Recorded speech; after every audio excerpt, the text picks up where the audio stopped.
Good morning. तो चलिए start करते हैं आज की क्लास हमारी। फॉरेन ट्रेड पॉलिसी का हमने बेसिक पढ़ लिया था, कुछ छोटे मोटे टॉपिक्स हमने पढ़ लिए थे। तो आज का हमारा जो टॉपिक्स है, क्योंकि मैंने आपको लास्ट क्लास में बताया था कि अब हमारी स्कीम्स वगैरह स्टार्ट हो गई कि कैसे हम एक्सपोर्ट करेंगे तो उसका फायदा कैसे उठाएंगे, ड्यूटी वापस कैसे लेंगे, या हम इंपोर्ट करेंगे तो उस पे जो इंपोर्ट ड्यूटी हम भरेंगे, कस्टम ड्यूटी, वो हम वापस कैसे लेंगे जब हम वापस क्या करने वाले हैं, एक्सपोर्ट करने वाले हैं उन गुड्स की मदद से। तो ऐसे ही आपको क्या दिया गया है, एक ड्यूटी एग्जम्पशन रेमिशन स्कीम दी गई। ड्यूटी से एग्जम्पशन मिल सकता है, रिमिट किया जा सकता है, माफ किया जा सकता है। तो वो कैसे किया जाएगा उसके रिगार्डिंग स्कीम्स है। तो अगर आप क्या कर रहे हो, इंपोर्ट कर रहे हो, किस पर्पस के लिए, इनपुट का इंपोर्ट किया, इसे प्रोसेस करेंगे, और प्रोसेस करने के बाद जो फिनिश गुड बनेगा उसको हम क्या करेंगे, एक्सपोर्ट करेंगे। तो ऐसे इनपुट क्या होने चाहिए, ड्यूटी फ्री होने चाहिए। मतलब मेरा इनपुट लाने का पर्पस सिर्फ इतना सा है कि मैं इसकी मदद से कुछ चीजें एक्सपोर्ट करूंगा। तो अगर मेरे पे इनपुट पे ड्यूटी लगा दी तो फिर मेरा क्या फायदा है। मतलब मैं इंडिया में कंट्रीब्यूट कर रहा हूँ एक्सपोर्ट करके, लेकिन इसके लिए मुझे रॉ मटेरियल चाहिए जो बाहर से आता है, और रॉ मटेरियल पे अगर मैं उतना ही कॉस्ट भराऊंगा तो फिर इंडिया में मेरे को फायदा क्या होगा एक्सपोर्ट करने का। तो इंडिया ने कहा कि तुम इनपुट लेकर आओ, उनको प्रोसेस करो, सर्टेन वैल्यू एडिशन करो, हम तुम्हें अलाउ करेंगे क्या, ड्यूटी एग्जम्पशन या रिमिशन। तो अब यही समझना है हमें कि अगर कोई किसी ने इंपोर्ट किया किस चीज का, इनपुट का, अब वो क्या कर रहा है, प्रोसेस कर रहा है, और प्रोसेस करने के बाद वो जो आउटपुट बनता है, इस आउटपुट को वो क्या करता है, एक्सपोर्ट करता है। तो वो क्या कह रहे हैं, सर ये जो इनपुट पे मैंने ड्यूटी पे करी है, ठीक है, वैसे भी एक्सपोर्ट पे तो ड्यूटी है ही नहीं, ये जो इनपुट पे भी ड्यूटी पे करी है, मुझे सर इसको इससे भी मुझे छुट्टी, मतलब ये भी मुझे एग्जाम करके दो, या ये भी रैबिट करके दो। तो वो इंडिया ने बोले कि ठीक है हम ऐसा करेंगे, लेकिन तुम्हें भी सर्टेन कंडीशन से फुलफिल करनी पड़ेंगी, तुम्हें भी सर्टेन स्कीम्स उन स्कीम्स के हिसाब से चलना पड़ेगा। तो अगर तुम ऐसा करोगे तो हम तुम्हारे इनपुट पे जो ड्यूटी लगी है उसे माफ कर सकते हैं, तुम्हें अलाउ कर सकते हैं, या तो फ्री में करना, या लाने के बाद भी तुम क्या मांग सकते हो, वापस ड्यूटी मांग सकते हो। तो ये हम अलाउ करेंगे, लेकिन सर्टेन स्पेसिफाइड कंडीशन के अकॉर्डिंग। तो ड्यूटी एग्जम्पशन या रिमिशन स्कीम इनेबल करती है duty free import of input for export production या ड्यूटी रेमिशन। या तो तुम्हें क्या कर रही है, एग्जाम कर रही है, फ्री में ले आओ, या तुम्हारी ड्यूटी माफ कर रहे हैं लाने के बाद, तो ड्यूटी एग्जाम रेमिशन भी हो सकता है। तो स्कीम दो तरह की है, एक एग्जाम्पशन स्कीम है और रिमिशन स्कीम है। और एग्जाम्पशन में दो चीजें हैं, एक एडवांस ऑथराइजेशन है, एक ड्यूटी फ्री इंपोर्ट ऑथराइजेशन है। एक एडवांस ऑथराइजेशन स्कीम है, एक duty free import authorisation scheme है, और ड्यूटी रिमिशन स्कीम है as administered by department of revenue. तो अब हमें पढ़ना है एडवांस ऑथराइजेशन क्या है। एडवांस ऑथराइजेशन मतलब जो आपको एडवांस में अथॉरिटी दे रहा है क्या करने की, फ्री में लेकर आने की, लेकिन क्या होना चाहिए, आउटपुट, मतलब एक्सपोर्ट होना चाहिए, फिजिकली सच में होना चाहिए, तभी तो आपको अलाउ करेंगे ना। तो ये क्या कह रहा है, एडवांस ऑथराइजेशन अलाउ करता है duty free import of input जो फिजिकली इनकॉर्पोरेट किए जाएंगे, यानी जिनका यूज किया जाएगा एक्सपोर्ट वाले प्रोडक्ट में, which is physically incorporated. Incorporated मतलब जिसका यूज किया जाएगा एक्सपोर्ट प्रोडक्ट को बनाने में, तो ऐसे में उन्हें ड्यूटी फ्री इंपोर्ट अलाउ किया जा सकता है। इसके अलावा फ्यूल, ऑयल, कैटालिस्ट जो कंज्यूम या यूटिलाइज किए गए हैं किसमें, एक्सपोर्ट प्रोडक्ट की प्रोडक्शन वाली प्रोसेस में, इन्हें भी ड्यूटी फ्री अलाउ किया जा सकता है, मे आल्सो बी अलाउड, कि इन्हें भी आप क्या कर सकते हैं, ड्यूटी फ्री इंपोर्ट कर सकते हैं। या हालांकि ये इनपुट नहीं है, लेकिन ये प्रोसेस में करने के लिए जरूरी है, प्रोसेस इनके बिना नहीं हो सकती, तो प्रोसेस करने के लिए ये जरूरी है। बिना फ्यूल, ऑयल, कैटालिस्ट के प्रोसेस जल्दी नहीं हो सकती, अच्छे से नहीं हो सकती, तो ये भी जरूरी है। तो इन्हें भी अलाउ किया जाएगा क्या, ड्यूटी फ्री इंपोर्ट। अब एडवांस ऑथराइजेशन किसके बेसिस पे इशू किया जाता है, या तो वहां पे सीओन होगा, सीओन मतलब आपने जो प्रोसेस करी है इनपुट को आउटपुट में चेंज करने की, उसे गवर्न किया जा रहा होगा इनपुट आउटपुट नॉर्म्स जो सीओन वाली है, या सेल्फ डिक्लेरेशन बेसिस पे on hand book of procedure में जो लिखा है। ये इनपुट के लिए इशू किया जाएगा दो बेसिस पे, एक या तो वहां पे स्टैंडर्ड इनपुट आउटपुट नॉर्म्स होंगे, या कुछ को जैसे स्टेटस होल्डर वाले हैं उनको सेल्फ डिक्लेरेशन बेसिस पे भी अलाउ किया जा सकता है as per handbook of the procedure. अगर आप मसाले लेकर आ रहे हो, तो अगर आप सिर्फ सिंपली क्लीनिंग, ग्रेडिंग या रीपैकिंग के लिए लेकर आ रहे हो तो एडवांस ऑथराइजेशन अलाउड नहीं है। लेकिन अगर आप उससे ऑयल वगैरह बनाने वाले हो, ठीक है, लाइक क्रश करके ग्राइंड करके स्टेरिलाइजेशन या मैन्युफैक्चर करने वाले हो आप ऑयल का, तो आपको अलाउ है। तो ड्यूटी फ्री इंपोर्ट कब अलाउ है? जब आप ऐसी वाली एक्टिविटीज करेंगे। लेकिन अगर आप सिर्फ साफ सफाई कर रहे हैं या उसकी रीपैकेजिंग कर रहे हैं तो फिर वहां पे अलाउड नहीं है क्या? एडवांस ऑथराइजेशन, यानी ड्यूटी फ्री इंपोर्ट वहां अलाउड नहीं है जहां आप रीपैकिंग या क्लीनिंग करने वाले हैं। लेकिन आप कुछ प्रोसेसिंग करके उसके आउटपुट में चेंज लाओगे तो फिर अलाउड है क्या करना? ड्यूटी फ्री इंपोर्ट करना। अब एलिजिबल एप्लीकेंट कौन है या एलिजिबल एक्सपोर्टर कौन है, एलिजिबल सप्लायर कौन है? तो बोले एडवांस ऑथराइजेशन किसको इशू किया जा सकता है? मैन्युफैक्चरर एक्सपोर्टर को। मर्चेंट जो सिर्फ ट्रेडिंग करेगा, बनाया किसी और ने होगा। फार्मास्यूटिकल के केस में सिर्फ मैन्युफैक्चरर को दिया जाएगा, बाकी केसेस में दोनों में से किसी को भी दिया जा सकता है, मैन्युफैक्चरर एक्सपोर्टर को भी, मर्चेंट एक्सपोर्टर को भी। लेकिन फार्मा के केस में सिर्फ किसको दिया जाएगा? मैन्युफैक्चरर एक्सपोर्टर को ही दिया जाएगा। एडवांस ऑथराइजेशन किस चीज के लिए इशू किया जाता है? जब आप फिजिकली एक्सपोर्ट करते हो तो ही मिलता है। आपने इनपुट तो लाए लेकिन एक्सपोर्ट भी तो करोगे ना, तो फिजिकल एक्सपोर्ट। या आप इंटरमीडिएट सप्लाई कर रहे हो, इंटरमीडिएट सप्लाई मतलब कॉमोडिटीज आपने कुछ प्रोसेसिंग कर दी और फर्दर प्रोसेसिंग क्या होंगी? कहीं और होंगी, ताकि फाइनली वो क्या की जा सके? यूज की जा सके। तो इंटरमीडिएट सप्लाई कर रहे हो तो वहां भी अवेलेबल है। अगर आप वो गुड्स जो पैराग्राफ 7.2 में लिखे हैं जिन्हें डीम्ड एक्सपोर्ट की कैटेगरी में डाला गया है, वो गुड्स अगर सप्लाई कर रहे हो तो उनके लिए भी है। अगर आप स्टोर मतलब फ्यूल ही तो हो गया ना, जो वेसल वगैरह में यूज किया जाएगा, स्टोर। तो स्टोर की डेफिनेशन पड़ी थी ना, फ्यूल वगैरह। जब आप यात्रा पे जाते हैं तो बोले स्टोर कर लिया ना, स्टोर का मतलब फ्यूल वगैरह रख लिया ना। तो वो कह रहे हैं कि अगर ये भी फ्यूल वगैरह भी है तो ये भी एडवांस ऑथराइजेशन इनके लिए भी इशू किया जा सकता है। तो एडवांस ऑथराइजेशन किसके लिए इशू किया जाएगा? Physical export, intermediate supply, paragraph 7 वाले गुड्स की सप्लाई और स्टोर्स की सप्लाई। लेकिन क्या होना चाहिए वहां पे? सीओन होना चाहिए, standard input output norms. Annually requirement, यानी अगर हम एनुअली बेसिस पे करें तो कैसे होगा? तो बोले अगर सीओन नोटिफाइड है तो आप एनुअली बेसिस पे भी कर सकते हो, लेकिन एडहोक वाले में नहीं कर सकते। Advance authorisation for annual requirement shall only be issued for item जिनके लिए क्या है? सीओन नोटिफाइड है, लेकिन जिनके लिए नहीं है उनके लिए आप यूज नहीं कर सकते। और एडवांस ऑथराइजेशन वहां भी अवेलेबल नहीं है जो आइटम कहाँ है? अपेंडिक्स 4J में लिखी है, उनके लिए भी एनुअल ऑथराइजेशन स्कीम अलाउड नहीं है। Advance authorisation for annual requirement. Advance authorization annual requirement का एलिजिबिलिटी क्राइटेरिया क्या है?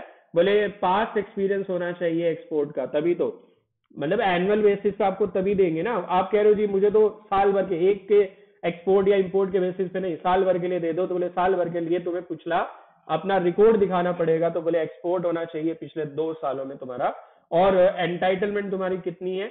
अप टू 300%, जितना तुम एक्सपोर्ट कर चुके हो उसका 300%, या जो डीम्ड एक्सपोर्ट है उतना 1 crore whichever is higher. ठीक है, 300% ऑफ एफओबी वैल्यू और FR value of deemed export in preceding financial year, जितना तुम पिछले सालों में कर चुके हो उसका 300%, या 1 crore whichever is higher, यहां तक की तुम्हारी एंटाइटलमेंट है। डन। तो एंटाइटलमेंट सीआईएफ वैल्यू के बेसिस पे उसने बता दिया, बोले इतना हो सकता है तुम्हारा एंटाइटलमेंट एनुअल रिक्वायरमेंट के बेसिस पे। कितना वैल्यू एडिशन करना है? मिनिमम। तो पहले वैल्यू एडिशन निकालना पड़ेगा। तो वैल्यू एडिशन कैसे निकाला उसने? Value addition is equal to A minus B by B. A क्या है? एफओबी या एफओआर वैल्यू है किसकी? एक्सपोर्ट जो आपने रियलाइज करा है, जो आपने बेचा है, या सप्लाई करने पे जो आपको पैसा मिला है। यानी आपने जो बेसिकली मैं ये कहूं कि आपने ईओयू ने एससीजेड या सॉरी डीटीए को जो भेजा है, यानी डीम्ड एक्सपोर्ट, या डीटीए से जो इसको आया है डीम्ड एक्सपोर्ट, इसकी जो एफआर वैल्यू है वो वैल्यू। बी क्या है? सीआईएफ वैल्यू इनपुट की है। ठीक है। ए क्या है? एक्सपोर्ट। तो बोले एक्सपोर्ट की वैल्यू ज्यादा ही होगी ना, export minus import divided by import की वैल्यू मल्टीप्लाई 100, तो ये किससे निकल आएगा, वैल्यू एडिशन। अब मिनिमम वैल्यू एडिशन कितना होना चाहिए, बोले 15% का तो होना ही चाहिए कि आपने इतना तो वैल्यू ऐड किया हो कि उसकी 15% वैल्यू बढ़ गई हो, मिनिमम वैल्यू एडिशन। अगर 15% से कम है, हो सकता है, लेकिन वो आइटम जो कहाँ लिखे हैं, अपेंडिक्स 4D में लिखे हैं, उनके लिए 15 से कम भी हो सकता है। जो पेमेंट आनी चाहिए, अगर वो payment not received in freely convertible currency, तो वैल्यूएशन किसके हिसाब से होगा, 4C के हिसाब से होगा। अगर पेमेंट किसमें नहीं आ रही है, फ्रीली कन्वर्टेबल करेंसी में नहीं आ रही है, तो वैल्यू एडिशन किसके हिसाब से होगा, अपेंडिक्स 4C के हिसाब से होगा। जम्स एंड ज्वेलरी है तो फिर पैराग्राफ 4.61 के अकॉर्डिंग होगा, और टी के केस में मिनिमम वैल्यू एडिशन 50% का होना चाहिए। ठीक है, तो ये मिनिमम वैल्यू एडिशन है, यानी आपने इनपुट को कितना प्रोसेस किया, कितना चेंज किया, ठीक है, जिससे एक आउटपुट निकला, तो कितना वैल्यू एडिशन हुआ है ये हमें देखना है। तो बोले वैल्यू एडिशन कम से कम इतना हो कि वो 15% होना चाहिए। डिटेल ऑफ ड्यूटीज एग्जम्प्टेड, तो किस किस ड्यूटी से एग्जम्प्ट किया जा सकता है, बोले basic custom duty, additional custom duty, educational cess, anti dumping duty, safeguard duty, transaction product specific safeguard duty, whenever applicable, इनसे तुम्हें क्या किया जा सकता है, एग्जम्प्ट किया जा सकता है। लेकिन अगर तुम इंपोर्ट कर रहे हो against supplies covered under certain categories of supplies के लिए, जिन्हें किस कैटेगरी में, डीम्ड एक्सपोर्ट की कैटेगरी में कवर किया गया है, अगर तुमने इंपोर्ट किया है अगेंस्ट ऐसी सप्लाई जिन्हें डीम्ड एक्सपोर्ट की कैटेगरी में डाला गया है, तो फिर वहां तुम्हें एंटी डंपिंग ड्यूटी, मतलब बेसिकली ईओयू से डीटीए में अगर कुछ गया है, या डीटीए से ईओयू वाली बात करें जो डीम्ड एक्सपोर्ट हमने माना था, तो इस केस में तुम्हें एंटी डंपिंग ड्यूटी कहां लगी, इस केस में तो लगी नहीं। आउट ऑफ इंडिया से अगर तुम लेकर आते तो वहां पे तुम्हें custom duty, additional custom, education cess, anti dumping, countervailing, बहुत सारी ड्यूटीज लगती है। लेकिन जब तुम इंडिया और डीम्ड, मतलब जो ईओयू या एससीजेड से इंडिया से डीटीए से ईओयू, यहाँ पे एंटी डंपिंग ड्यूटी और बाकी चीजें नहीं लगती हैं, यहाँ पे सिर्फ बेसिक कस्टम ड्यूटी वगैरह होती है, तो उसी से एग्जम्प्ट किया है। अगर कोई एंटी डंपिंग है तो उससे एग्जम्प्ट यहाँ भी नहीं रखा गया। अगर तुम्हें एडवांस ऑथराइजेशन का फायदा उठाना है तो क्या होना चाहिए, एक्चुअल यूजर कंडीशन, मतलब चाहे इंडस्ट्रियल हो चाहे नॉन इंडस्ट्रियल हो, लेकिन खुद के यूज के लिए प्रोडक्ट मंगवाया हो, तो ही एडवांस ऑथराइजेशन का फायदा मिलेगा। तो एडवांस ऑथराइजेशन और material imported under advance authorization shall be subject to actual user condition. मंगवा लो, इंपोर्ट भी कर देंगे फ्री, लेकिन एडवांस ऑथराइजेशन में क्या होना चाहिए, हमेशा एक्चुअल यूजर कंडीशन होनी चाहिए। आप इसे ट्रांसफर नहीं कर सकते, चाहे आपका एक्सपोर्ट ऑब्लिगेशन फुलफिल हो गया हो, जितना आपने एक्सपोर्ट करना था वो हो गया पूरा का पूरा एक्सपोर्ट, तो भी ट्रांसफर नहीं कर सकते। Authorization holder will have option to dispose of the product manufactured out of duty free input once the export obligation is completed। लेकिन उस प्रोडक्ट को तुम अब एक्सपोर्ट करने के बजाय जैसे उसे डिस्पोज ऑफ करना चाहो वैसे कर सकते हो जब तुम्हारी एक्सपोर्ट ऑब्लिगेशन, मतलब तुमने एक्सपोर्ट करना था मान लो 5 करोड़ का, बोले 5 करोड़ का एक्सपोर्ट हो गया, बोले अब जाओ जैसे मर्जी से डिस्पोज ऑफ करो, इसे डीटीए में भेजो, इसे जहां मर्जी दूसरी यूनिट को भेजो, कोई मतलब नहीं है, एक्सपोर्ट ऑब्लिगेशन फुलफिल हो गया ना। लेकिन एक्चुअल यूजर कंडीशन यूज तुम्हें ही करना है उस इनपुट का जो तुमने मंगवाया है, आउटपुट को तुम किसी के पास भेजो, कोई प्रॉब्लम नहीं है। ये क्या कह रहे हैं, इन केसेस जहां पे CENVAT credit facility on input have been avail for the exported goods even after completion of export obligation, the goods imported against such advance authorization shall be utilized only in manufacture of dutiable goods whether within the same factory और outside. कह रहे कि अगर तुमने CENVAT credit लिया है, CENVAT credit कब मिलता है, अगर तुम क्या करते थे, अगर तुमने एक्साइज ड्यूटी तुमने पढ़ी नहीं है, एक्साइज ड्यूटी के केस में क्या होता था, जब तुम ड्यूटी वापस लेते थे तुम्हें सैनवेट क्रेडिट होता था। जैसे जीएसटी होता है ना, तो जीएसटी का वापस तुम्हें मिलता है ना, जीएसटी जो तुम भरते हो वो तुम्हें वापस मिल जाता है। इसी तरह एक्साइज ड्यूटी जब भरते थे ना, तो एक्साइज के केस में सैनवेट क्रेडिट मिलता था। तो अगर सैनवेट क्रेडिट फैसिलिटी है इनपुट पे और वो अवेल करी है तुमने, तो उस केस में जो गुड्स इंपोर्टेड है उसे तुम सिर्फ यूज करोगे ड्यूटीएबल गुड्स को बनाने में, चाहे सेम फैक्ट्री में बनाओ चाहे आउटसाइड बनाओ, और इसके लिए एक प्रोड्यूस करना पड़ेगा certificate either from jurisdictional central excise authority या चार्टर्ड अकाउंटेंट से at the time of filing application for export obligation discharge certificate to the regional authority concern. ये कहते हुए कि हमने जो गुड्स यूज किए हैं वो ड्यूटीएबल गुड्स को बनाने में ही करे हैं। वेस्ट या सब scrap can be dispose of on payment of applicable duty even after fulfilment of export obligation. क्या कह रहा है, अगर कोई वेस्ट है या स्क्रैप है जो किससे अराइज हो रहा है, मैन्युफैक्चरिंग प्रोसेस से अराइज हो रहा है, तो वो अलाउ किया जा सकता है उसका dispose of on payment of applicable duty. जो ड्यूटी बचती है जो उस पे वेस्ट पे भी लगेगी वो दो, और देने के बाद आप क्या कर सकते हैं, आप उस वेस्ट स्क्रैप को क्या कर सकते हैं, डिस्पोज ऑफ कर सकते हैं जैसे मर्जी चाहे।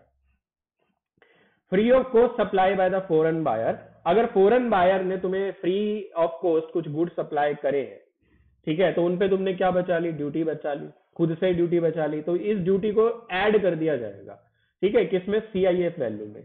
Advance authorization shall also be available, जहां पे सम या all input are supplied free of cost to exporter by the foreign buyer. Exporter को फॉरेन बायर ने क्या कह दिया, कुछ गुड्स उसने दे दिए, ले ये गुड्स इनको सप्लाई करके मुझे वापस दे दियो, तो in such case notional value of free of cost input add किए जाएंगे CIF value of import and FOB value of export for the purpose of computation of value addition. However realisation of export proceeds will be equivalent to an amount excluding notional value. लेकिन export proceed का realisation जब करोगे तो उसमें से minus कर दोगे ये नोशनल वैल्यू जो आपने बचाई है। एडमिसिबिलिटी ऑफ ड्रॉबैक, ये जो ड्यूटी ड्रॉबैक स्कीम है, ये जो हमने पढ़ा ना एडवांस ऑथराइजेशन, अब हम कह रहे हैं ड्रॉबैक, तो ड्रॉबैक किससे होगा, उस रेट से जो डिटरमाइन और फिक्स करी है किसने, सेंट्रल एक्साइज अथॉरिटी ने, shall be available for duty paid imported or indigenous input used in the export product। तो ये कौन फिक्स करेगा, सेंट्रल एक्साइज अथॉरिटी फिक्स करेगी कि ड्रॉबैक कितना होगा। जनरली 98% का ड्रॉबैक होता है, 100 का नहीं होता। फॉर दिस पर्पज एप्लीकेंट को क्लियरली इंडिकेट करना है detail of duty paid input in application for advance authorisation. Regional authority clearly endorse करेगी detail of said duty paid input in the condition sheet for of the advance authorisation. कि तुम्हें लिख के देना है कि तुमने इनपुट मंगाया, कितने का मंगाया, और तुम्हें अब अलाउ किया जाए क्रेडिट, तुम्हें वो होता है ना क्रेडिट स्क्रिप्ट टाइप दे दिया जाए। डोमेस्टिक सोर्सिंग, अगर तुम कैश से ले रहे हो, नॉर्मल से ले रहे हो, तो होल्डर ऑफ एडवांस ऑथराइजेशन या ड्यूटी फ्री इंपोर्ट ऑथराइजेशन ये प्रिक्योर कर सकता है इनपुट किससे, लोकल सप्लायर से या STE से, in case of direct in लिeu of direct import. बाहर से इंडिया के आउटसाइड से करने के बजाय ये DTA से भी मंगवा सकता है, इंडिजीनियस से मंगवा सकता है। सच प्रोक्योरमेंट के लिए आपको क्या चाहिए, एडवांस रिलीज्ड ऑर्डर चाहिए, या इनवैलिडेशन लेटर, या back to back inland letter of credit चाहिए। ठीक है, ये प्रोक्योरमेंट कर सकते हो, लेकिन इसके लिए तुम्हें कुछ परमिशंस लेनी पड़ेगी। When domestic supplier intend to obtain duty free material for input through advance authorization for supplying resultant product to another advance authorization या duty free import authorization या export promotion capital goods authorization, तो regional authority इस case में invalidation letter देती है। ठीक है, जब एक एडवांस ऑथराइजेशन वाला दूसरे एडवांस ऑथराइजेशन वाले को ड्यूटी सप्लाई कर रहा है, तो ऐसे केस में इनवैलिडेशन लेटर दिया जाता है। रीजनल अथॉरिटी इशू कर सकती है एडवांस रिलीज ऑर्डर, अगर डोमेस्टिक सप्लायर क्या करना चाह रहा है, अगर वो रिफंड चाहता है उस ड्यूटी का through deemed export mechanism of FTP के अकॉर्डिंग, कि मैंने भी तो देखो एक्सपोर्ट किया है, मुझे भी क्या मिलनी चाहिए, वापिस रिफंड मिलना चाहिए, तो ऐसे केस में एडवांस रिलीज ऑर्डर होगा। Regional authority advance release order या इनवैलिडेशन ऑर्डर किस टाइम इशू करेगी, at the time of issue of authorization simultaneously या सब्सिक्वेंटली, साथ में भी दे सकती है और बाद में भी दे सकती है। Advance authorization holder under DTA can procure input from EOU इनसे without obtaining advance, क्योंकि इनका पर्पज ही क्या है, EOU का एक्सपोर्ट करना है, तो इनके लिए कोई जरूरत नहीं है परमिशन लेने की। Duty free import authorization holder shall also be eligible for advance release order। अगर duty free import authorization holder है तो उसके लिए भी जरूरी है ये लेटर लेना और ये सारी चीजें लेना। वैलिडेशन, ये मतलब कितने टाइम तक इसकी वैलिडिटी रहेगी, बोले जितने टाइम तक ऑथराइजेशन वैलिड है इतने टाइम तक ही ये एडवांस रिलीज ऑर्डर या इनवैलिडेशन लेटर ये भी इतने टाइम तक ही क्या रहेगा, वैलिड। अब आपका इंपॉर्टेंट टॉपिक है कि कितना एक्सपोर्ट ऑब्लिगेशन है, तो पीरियड फॉर फुलफिलमेंट, बोले कितने टाइम में फुलफिल करना है, 18 महीने में, जिस दिन आपको ऑथराइजेशन दिया गया है वहां से 18 महीने में आपकी ऑब्लिगेशन फुलफिल होनी चाहिए। अगर आप सप्लाई कर रहे हो to turnkey project in India under deemed export category या टर्नकी प्रोजेक्ट अब्रोड, मतलब वो जो प्रोजेक्ट वगैरह कुछ चलते हैं ना, तो उनके लिए अगर आप कर रहे हो तो एक्सपोर्ट ऑब्लिगेशन को टर्मिनेंस है कॉन्ट्रैक्टेड ड्यूरेशन ऑफ प्रोजेक्ट या 18 महीने विच एवर इज मोर। अगर कॉन्ट्रैक्ट की ड्यूरेशन 18 महीने दोनों में से जो भी ज्यादा है वहां तक के लिए आपका एक्सपोर्ट जो ऑब्लिगेशन है वो चलेगा। एक्सपोर्ट ऑब्लिगेशन अगर ऐसा है जिसके लिए 24 मंथ्स का टाइम पीरियड है डिफेंस वालों के लिए, तो फिर वहां 24 मंथ्स, या अगर कॉन्ट्रैक्ट वगैरह है तो कॉन्ट्रैक्ट का period whichever is more. Export obligation for specified input from the date of clearance of each consignment given in appendix 4J। अगर हम किसकी बात कर रहे हैं, स्पेसिफाइड इनपुट की बात कर रहे हैं, तो उसके रिगार्डिंग जो अपेंडिक्स में लिखा है उसी के हिसाब से हमारा एक्सपोर्ट ऑब्लिगेशन का टाइम पीरियड होगा। तो क्या दिया गया है, टाइम पीरियड दिया गया है, कितने टाइम पीरियड में आपको एक्सपोर्ट ऑब्लिगेशन फुलफिल करनी है। अगर मैं बात करूं वो यूनिट जो जिनपे जो ऑलरेडी बाइफर के यानी जो ऑलरेडी सिक कंपनी है या जहां बाइफर के ऑर्डर वगैरह चल रहे हैं या रिहेबिलिटेशन चल रहा है, तो अगर एक कंपनी होल्ड कर रही है एडवांस ऑथराइजेशन और रजिस्टर्ड है विद बाइफर या rehabilitation department of state government, या अगर कोई फर्म और कंपनी है जो एक्वायर कर रही है एक यूनिट, इन्होंने क्या किया, एक्वायर किया एक यूनिट को जिसके पास एडवांस ऑथराइजेशन है और जो बाइफर या रिहेबिलिटेशन में, मतलब किसी के पास खुद है या किसी को कोई एक्वायर कर रहा है और एक्वायर करने वाले के पास है, तो may be permitted export obligation extension. तो इस केस में क्या मिलेगा, एक्सटेंशन मिलेगा। ठीक है, किसके हिसाब से, as per rehabilitation package prepared by operating agency and approved by BIFR. अगर जो टाइम पीरियड आपको दिया गया है उसमें भी क्या नहीं हुआ, अगर आप बेसिकली पूरा नहीं कर पाए तो एक्सटेंशन आपको 2 साल की दी जा सकती है from the date of expiry of export obligation period और the date of BIFR order whichever is later shall be granted without payment of composition fees. कोई फीस पे करने की जरूरत नहीं है। Currency for realisation, export proceed किस में आना चाहिए, जनरली फ्रीली कन्वर्टेबल करेंसी में आना चाहिए। अगर हमने रूपी पेमेंट एरिया में ही किया है, एक्सपोर्ट ऐसे एरिया में किया है जो रूपी पेमेंट एरिया है, तो फिर subject to minimum value addition को आपको ध्यान रखना है कि इतना वैल्यू ऐड करने के बाद पैसा फिर चाहे जिस फॉर्म में भी आ जाए। अगर आप SCZ को कर रहे हो तो भी क्या आएगा, फॉरेन करेंसी वगैरह में ही आएगा। अगर आप SCZ डेवलपर या को डेवलपर को कर रहे हो तो चाहे आपका इंडियन रुपीज में है, इसे भी हम काउंट करेंगे एक्सपोर्ट ऑब्लिगेशन में। और अगर आपको कोई फाइल करना है bill of export for export to EO SCZ वगैरह, तो किसके अकॉर्डिंग होना चाहिए, SCZ रूल्स के अकॉर्डिंग होना चाहिए। अगर आप री इम्पोर्ट कर रहे हो, अगर आप री इम्पोर्ट कर रहे हो मतलब आपने इंपोर्ट किया फिर एक्सपोर्ट और वापस री इम्पोर्ट कर रहे हो, ठीक है, आपने एक्सपोर्ट किया और वापस आप वापस मंगा रहे हो, री इम्पोर्ट कर रहे हो, इंपोर्ट एक्सपोर्ट फिर से import of exported goods under duties exemption या remission scheme. Good exported under advance authorization may be re-imported in the same or subsequently same form subject to such condition as may be specified. लेकिन इसके लिए inform करना पड़ेगा regional authority को कि हम जो गुड्स से डिफेक्ट या किसी भी वजह से हम वापस मंगवा रहे हैं, तो री इम्पोर्ट के बारे में जानकारी देनी पड़ेगी। क्या प्रोहिबिटेड, रेस्ट्रिक्टेड या स्टेट ट्रेडिंग एंटरप्राइज के लिए जो रिजर्व है उनको इंपोर्ट या एक्सपोर्ट कर सकते हो, तो जनरली तो कोई एक्सपोर्ट और इंपोर्ट अलाउड नहीं है। वो आइटम जो प्रोहिबिटेड है एक्सपोर्ट या इंपोर्ट के लिए, एक्सपोर्ट ऑफ प्रोहिबिटेड में भी अलाउड, लेकिन किसके बाद, स्पेसिफिक कंडीशन लेने के बाद। इसी तरह वो आइटम जो रिजर्व है फॉर इंपोर्ट बाय STE, मतलब सिर्फ STE कर सकती है, can't be imported against advance authorisation, तो कोई भी एडवांस ऑथराइजेशन के अकॉर्डिंग नहीं कर सकता। दोज आइटम आप चाहो तो प्रिक्योर कर सकते हो ST से, लेकिन ARO एडवांस वो वाला रिलीज ऑर्डर इनवैलिडेशन ऑर्डर के according. STC are also permitted to issue no objection certificate for import by advance authorisation holder, ठीक है, लेकिन आपको क्वार्टरली रिटर्न फाइल करनी पड़ेगी, बस इतना ही कर लेना, ज्यादा मत करना। वो आइटम जो रिजर्व है फॉर एक्सपोर्ट बाय STC, आप उन्हें एक्सपोर्ट कर सकते हो, लेकिन क्या लेने के बाद, नो ऑब्जेक्शन सर्टिफिकेट लेने के बाद। Import of restricted item shall be allowed, तो ये भी अलाउड है, ये हम पहले भी पढ़ चुके हैं। और एक्सपोर्ट ऑफ रेस्ट्रिक्टेड ये CO मेट वाला अलाउड है, लेकिन क्या करने के बाद, कंडीशन फुलफिल करने के बाद। डन, ये आपकी एक स्कीम हो गई एडवांस ऑथराइजेशन। बहुत थोड़ा सा टॉपिक अलग है, थोड़ी सी लैंग्वेज अलग है, बट थोड़ी सी कोशिश करो समझने की तो समझा जा सकता है, ठीक है। नेक्स्ट है आपकी एडवांस वाले ही है एक, लेकिन इस बार duty free import authorisation scheme है, यानी नाम ही क्या है, duty free import authorisation scheme. तो ये अलाउ करेगी duty free import of input, import of oil और कैटालिस्ट ये भी अलाउड है। सर ये भी सेम लैंग्वेज वहां वाली है, वो वाली है, लेकिन वो सिर्फ ऑथराइजेशन था, एडवांस ऑथराइजेशन, ये ड्यूटी फ्री इंपोर्ट ऑथराइजेशन है।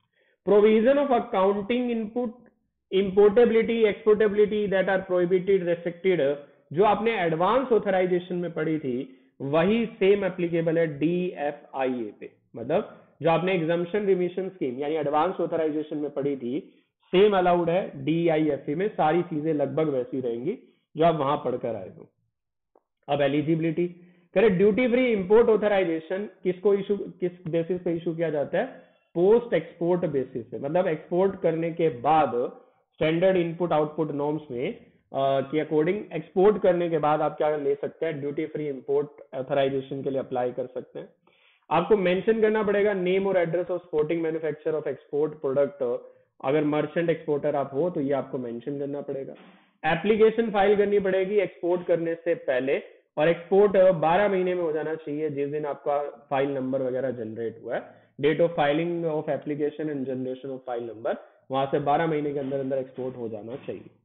मिनिमम वैल्यू एडिशन यहाँ पे क्या है, 20% का है। मिनिमम वैल्यू एडिशन क्या है, 20% का है, ठीक है। और ट्रांसफरेबिलिटी, तो क्या ट्रांसफर किया जा सकता है, यस। मतलब ट्रांसफरेबिलिटी का मतलब हम एक्सपोर्ट करने के बाद किसके पास गए, अथॉरिटी के पास गए, बोले अब ट्रांसफर कर दो ड्यूटी फ्री इंपोर्ट ऑथराइजेशन के अकॉर्डिंग, जो हमारे रुपए बनते हैं वो हमें दे दो within a period of 12 month from date of export और 6 month from date of realisation whichever is later, कि हमारे खाते में अब वो डाल दो वो पैसे जो ड्यूटी मतलब जो हमें बची है, जो हमारी वापस हमें मिलेगी। आप फाइल कर सकते हो बियॉन्ड 24 मंथ्स, लेकिन कुछ हैंडबुक में जो प्रोसीजर है उसके according separate DFIA shall be issued for each CION and each port, हर किसी प्रोडक्ट के लिए अलग मिलेगा। Export under DIFA shall be made from a single port, और रीजनल अथॉरिटी इशू कर देगी ट्रांसफरेबल DFIA जिनकी वैलिडिटी 12 महीने की है from the date of issue. No further revalidation कोई और अलाउड नहीं है, यानी आप इसके बाद क्या कर पाओगे, इंपोर्ट कर पाओगे। देखो आपने पहले इंपोर्ट किया, फिर आप क्या करने जा रहे थे, एक्सपोर्ट। एक्सपोर्ट करते हुए आपने बोला देखो हमने पिछले गुड्स पे भी भरा था, अब हमें क्या दे दो, ट्रांसफरेबिलिटी, ताकि अगले गुड्स जो हम लेकर आए तो नया इंपोर्ट जो आएगा वो ड्यूटी फ्री होगा। मतलब एक बार आपने इंपोर्ट किया, इंपोर्ट करने के बाद जब आप एक्सपोर्ट करने लगे तो उससे पहले आपने गवर्नमेंट को जाके बताया हम एक्सपोर्ट कर रहे हैं, तो हमें क्या दे दो, हमें जो पुराने इनपुट पे हमने ड्यूटी दी थी वो हमें वापस कर दो, ताकि हम, या फिर ट्रांसफरेबिलिटी दे दो सो दैट हम दोबारा इनपुट लेकर आए तो उनपे हमें ड्यूटी ना देनी पड़े। ड्यूटीज एग्जम्प्टेड और एडमिसिबिलिटी, तो ड्यूटी फ्री एग्जम्प्ट किससे है, सिर्फ बेसिक कस्टम ड्यूटी से है, और एडिशनल कस्टम ड्यूटी क्या है, एग्जम्प्ट नहीं है, लेकिन उसे एडजस्ट किया जा सकता है स्टैंडर्ड के अकॉर्डिंग। और जो ड्रॉबैक होगा एज पर रेट जो फिक्स करे सेंट्रल एक्साइज ड्यूटी ने, अथॉरिटी ने, उसी के अकॉर्डिंग होगा, वो सेम चीज लिखी है। सेंसिटिव आइटम, अगर आप कोई सेंसिटिव आइटम वगैरह इंपोर्ट एक्सपोर्ट करने वाले हैं तो उसके रिगार्डिंग आपको कुछ टेक्निकल कैरेक्टरिस्टिक्स भी मेंशन करनी पड़ेगी। In respect of resultant product requiring following input, exporter shall be required to provide declaration with regard to technical characteristics. अगर आप ऐसा प्रोडक्ट बनाने वाले हो जिसके लिए नीचे वाले क्या चाहिए, इनपुट चाहिए, तो एक्सपोर्टर को डिक्लेरेशन देते हुए मेंशन करना पड़ेगा शिपिंग बिल में, टेक्निकल कैरेक्टरिस्टिक्स, क्वालिटी, इस क्वालिटी, ये सारी चीजें, जैसे कॉपर, स्टील, ये वाला आप चीज कर रहे हैं। While issuing duty free import authorisation, regional authority भी मेंशन करेगी टेक्निकल कैरेक्टरिस्टिक्स और ये सारी चीजें of above input in the authorisation. And फिर आपकी एक स्कीम है किसके लिए, जेम्स और ज्वेलरी के लिए। इसे अच्छे से याद रखना क्योंकि एक ही पेज की है और एक ही है तो चांसेस ज्यादा है। इंपोर्ट ऑफ इनपुट, तो exporter of James and jewellery import कर सकते हैं या प्रोक्योर कर सकते हैं duty free input for manufacture and export product. मतलब हीरे, ज्वेलरी, ये क्या कर सकते हैं, इंपोर्ट कर सकते हैं, या DTA से ले सकते, या लोकल वाले से भी ले सकते हैं, और फिर ये क्लेम कर सकते हैं किससे, एग्जम्पशन, कि हमें ड्यूटी से क्या किया जाए, आजाद कर दिया जाए क्योंकि हम इसे एक्सपोर्ट करने वाले हैं। कौन कौन सी चीजों का एक्सपोर्ट कर रहे हो आप, गोल्ड ज्वेलरी, सिल्वर ज्वेलरी या प्लेटिनम ज्वेलरी जो पार्टली प्रोसेस्ड है या पार्टली इस तरह से है। अगर वो गोल्ड है तो क्या होना चाहिए, contain gold of 8 carrot and above, और अगर सिल्वर है तो कम से कम 50% सिल्वर, और प्लेटिनम है तो कम से कम 50% सिल्वर होना चाहिए, उससे ज्यादा बेशक हो।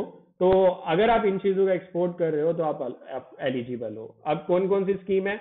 Advance procurement and replenishment of precious metal from nominated agency, replenishment authorisation for gems, replenishment authorisation for consumable, advance authorisation for precious metal. तो ये 4 स्कीम है किस चीज के लिए? जब आप जेम्स और ज्वेलरी इनका एक्सपोर्ट करोगे तो ये 4 स्कीम है जिसके अकॉर्डिंग आप इनपुट क्रेडिट मांग सकते हो।